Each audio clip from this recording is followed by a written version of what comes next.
सर्व महापुरुषांना युगपुरुषांना या ठिकाणी प्रथमतः त्रिवार अभिवादन करून मित्रांनो, मतदार बंधू आणि भगिनींनो, सर्वांना या ठिकाणी मी विनंती करेन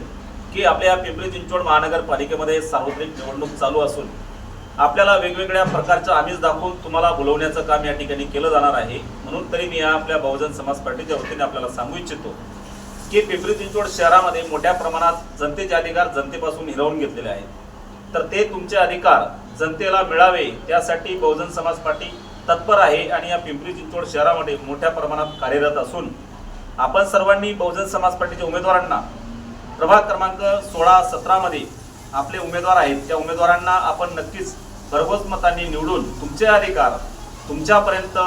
पोहोचवण्यासाठी मदत करा। आजपर्यंत झालेल्या जेवढे काही तुमचे राजकारणामध्ये भ्रष्टाचार आहे तो संपवण्यासाठी आमच्या बहुजन समाज पार्टीच्या वतीने आपल्या उमेदवारांच्या वतीने आपल्यापर्यंत नक्कीच पोहोचवण्याचं आम्ही काम करू आणि जनतेला कुठल्याही प्रकारचा त्रास न होता जनतेच्या सुखसुविधा, चांगल्या प्रकारचं पाणी आणि या पिंपरी चिंचवड शहरामधला मोठा प्रश्न म्हणजे आपल्या प्रभाग क्रमांक 17 आणि 16 मध्ये जमिनींचा विषय आहे। जमिनी या 7/12 केल्या नसून प्राधिकरण ॲक्वायरेशन आहे। म्हणून मला असं सांगायचं आहे की हा मुद्दा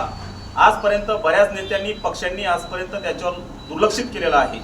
आणि ते थांबवण्यासाठी ते आपल्याला अधिकार करून घेण्यासाठी मला आपल्याला एवढंच सांगायचं, हे तुम्हाला फक्त भुलतापा देतील, आश्वासनं देतील, चुकीचं सांगून तुमच्याकडून परत सत्तेमध्ये येतील, परंतु तुमची कुठलीच कामं ती करणार नाहीत। हे आपण या ठिकाणी सर्वांना समजून घ्यावे आणि येणाऱ्या काळामध्ये बहुजन समाज पार्टीच्या उमेदवार म्हणून मी राजेंद्र आत्माराम पवार आपल्याला आव्हान करतो की तुमचे अधिकार तुम्हाला देण्यासाठी आमच्या बहुजन समाज पार्टीच्या वतीने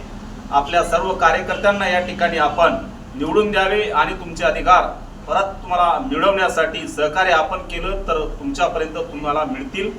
असंच मी या ठिकाणी सर्वांना सांगू इच्छितो।